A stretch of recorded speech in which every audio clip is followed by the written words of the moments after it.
Ladies and gentlemen, today we have a 2018 Audi R8 V10 Plus Spyder. In this stunning red. This is the second gen before the mid-cycle refresh with the facelift. And I gotta say, this looks awesome. What a looker. But what you guys wanna know, and what I'm gonna tell you, is how she drives.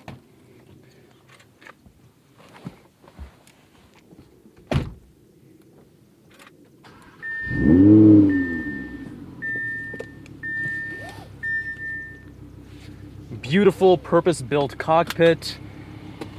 Audi tends to have nice interiors, and this is no exception. We've got some carbon fiber, nice leather materials, beautiful quilted stitching on these seats.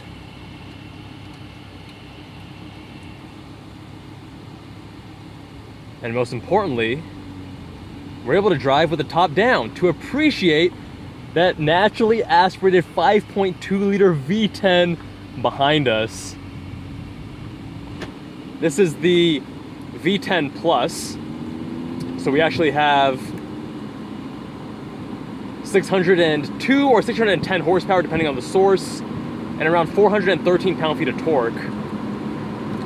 Red line of 8,700 RPM, and don't worry, we're gonna get to that shortly.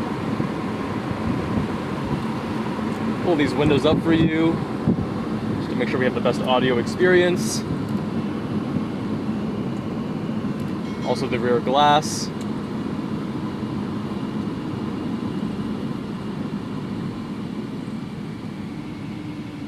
The owner, Scion, big thanks to him for letting me review his car.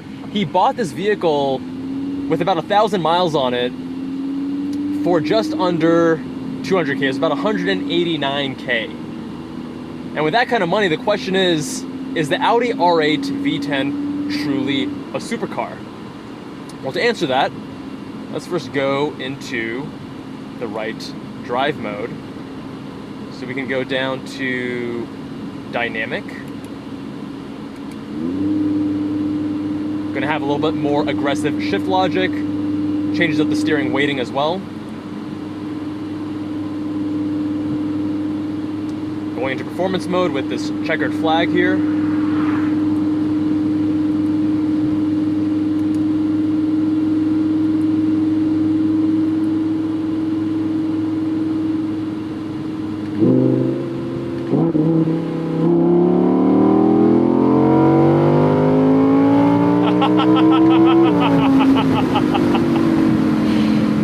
Oh, yes. Now the base configuration has adaptive suspension, but the Plus has a fixed suspension setup, fixed dampers that are just more aggressively tuned.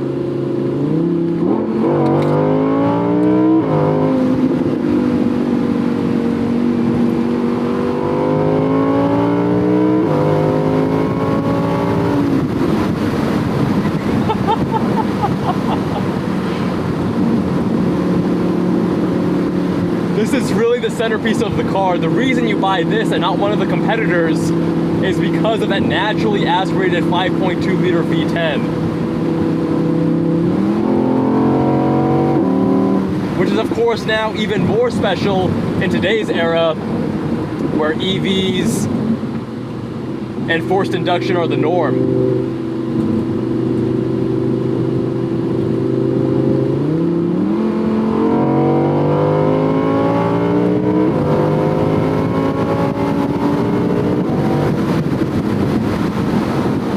Shifts are sudden. I love it.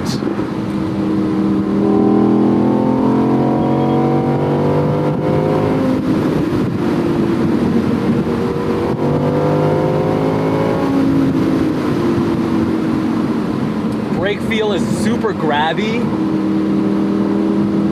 When I first got into the car for the first minute or so, you know, I was actually not even smooth with the brake pedal because it was so grabby, but then after a minute or two, you get used to it.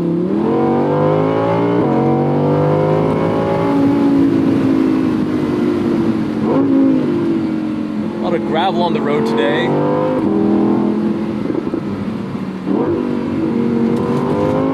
Woohoo! Getting some rotation there with the lower traction. Not every Audi all-wheel drive system is created equal. If you guys saw my Audi TT RS video, very understeer prone, hall deck system, front wheel drive base, engine far in front of the front axle. Whereas with this, it's rear wheel drive that then sends power to the front. So the beautiful thing is that with the throttle, you can steer the car, you can get rotation, because we have that nice LSD, limited slip, diff back there.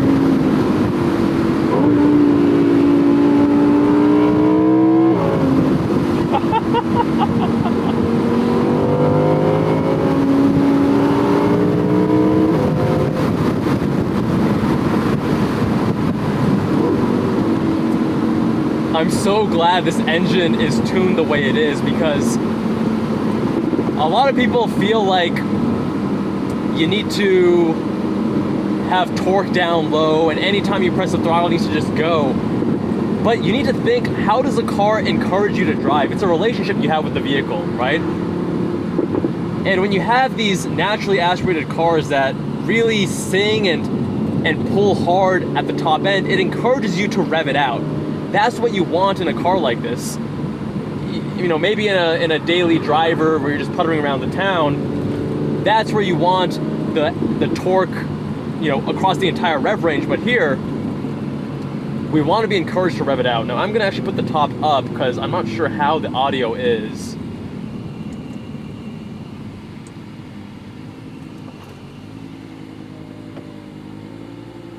Takes about 20 seconds.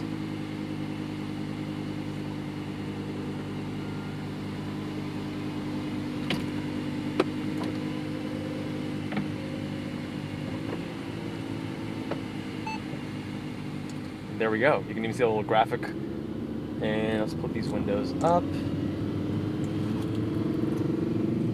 Actually, I'm going to keep this rear one down so you can hear the engine a little bit better.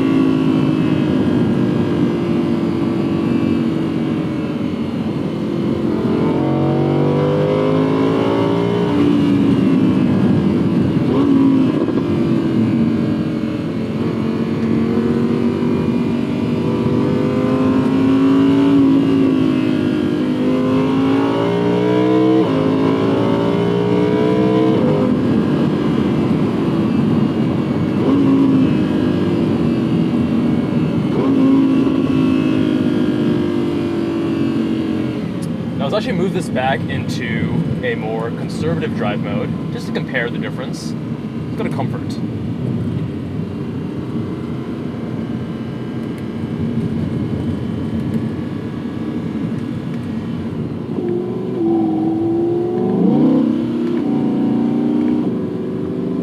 Now, even in comfort mode, shifts are immediate, very smooth. This is a 7-speed dual clutch transmission. Feels fantastic. This is like Porsche PDK level. That good, that smooth, that instant. These paddle shifters also feel like they belong on an Audi TT, not a $200,000 supercar.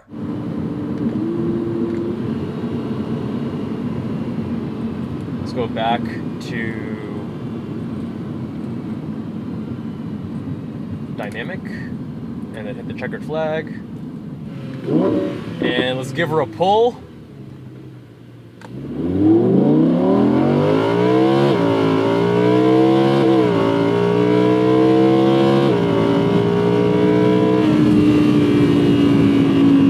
I love that when you're really pushing it close to redline, you have these more aggressive shifts. You're getting jolted back in your seat ever so slightly.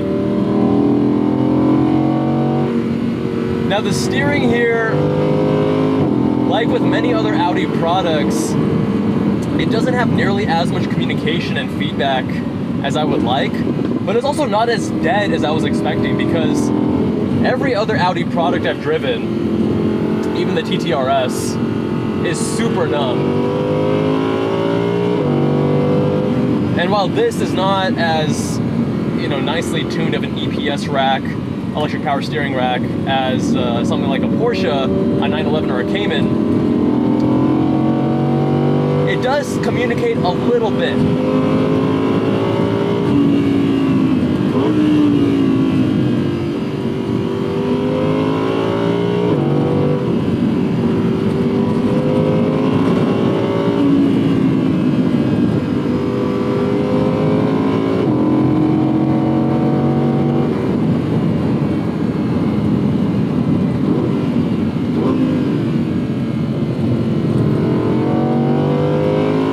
That little bit of rotation on throttle, that's what we like.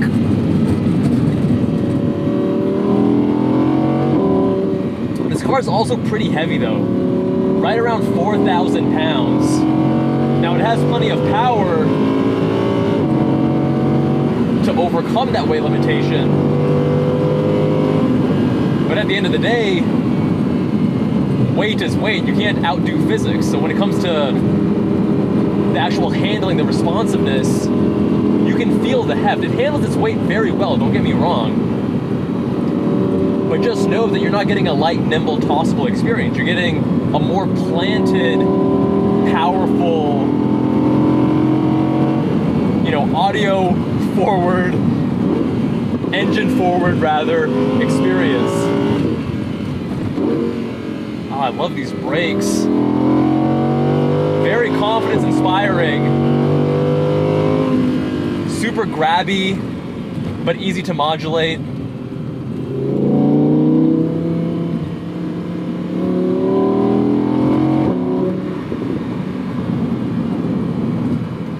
Even though this is the sportier, supposedly harsher Plus version, it's still quite comfortable. This is not a super smooth road. That gravel there got a little bit of understeer, but I mean, that's the gravel, not really the chassis. Now I have driven the first generation, an R8 V10 Plus with a gated manual shifter. That was before I started this car review channel, and I drove that car almost 2 years ago. It's Dr. Stark's in San Diego. We actually did a day in the life video with him on my other YouTube channel. And I mean, he's like the real life Iron Man if Iron Man was an orthopedic surgeon. And this car actually feels sharper. Now granted, it's been almost 2 years since I drove that first gen V10 Plus, and that was also coupe, not Spyder. This feels a little bit sharper, a little bit tighter, a little more responsive steering. Like, it's super precise. And I remember when I drove his car, the steering was a little bit more, it felt more like a drawback. It felt a little bit more numb, not as tight, not as precise. Now this does have the dynamic ratio to the steering rack, but when you're in dynamic mode, it's disabled and it's fixed. And that's how I would probably prefer it, but the idea being that when you're at lower speeds cruising around town, it can actually make turning around and maneuvering the vehicle a little bit easier, and at higher speeds you have greater stability.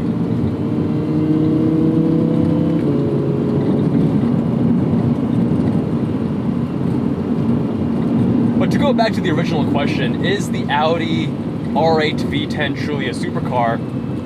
I'd argue yes it is, because it's essentially the gentleman's supercar. It's something a little more understated and classy than something like a Lamborghini with the same engine. It still has the character, it still has the excitement of that naturally aspirated V10 if you want that.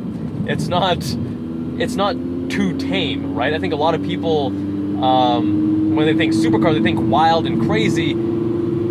This car does have that element where it can get a little bit rowdy, it can get a little bit wild with the engine, with the sound, and when you push it, it is willing to oversteer, it's willing to step out, but it's very progressive and easy. It's the more approachable supercar, rather than the one that's gonna bite you in the butt if you don't know what you're doing. That all-wheel drive system gives you a lot of stability, a lot of confidence but it's still fun enough because it has that rear-wheel drive architecture such that you can get the throttle to rotate the vehicle. It's a stiff ride, but I would not call it uncomfortable. They did a great job tuning the chassis, tuning the suspension to get this to that sweet spot where you have the sportiness, the great body control, and it manages its weight in a very convincing manner without being too harsh and unpleasant for the driver and passenger.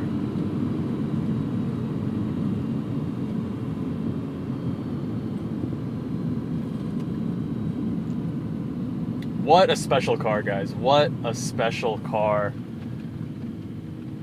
They really took the engine and built the rest of the vehicle around that engine. That is the masterpiece here. That sound, especially in a day and age where we're losing these naturally aspirated V10s.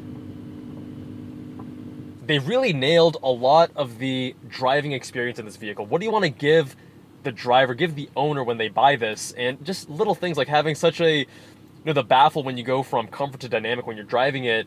It's such a stark difference where it goes from tame, comfortable everyday driver to the monster that's lurking underneath. However, there is one unfortunate reality, which is that when you get the Spyder, it's really nice to have the top down. We love that, right? Especially if you're in a nice sunny place where you can truly enjoy it. It's quite a treat to put the top down and enjoy that engine. Keep in mind with the Spyder, you are paying a weight tax of 220 pounds over the coupe version. But the issue is that with the Spyder, because the top goes right there, when you actually pull this to open the trunk and see the engine, see that V10, you don't really get all that much to look at. I have a lot of respect for this car. They've done a great job giving it somewhat of multiple personalities, if you will, and being very intentional with that experience for the driver. But I'm curious, if you had $190,000 to spend, would you go with an Audi R8? Would you go with a Porsche? Would you go with something else? Let me know with a comment down below. If you guys want your car reviewed, hit me up on JubbalandCars.com. We have a form for a car review request on the home page. Much love, and I'll see you all in the next one.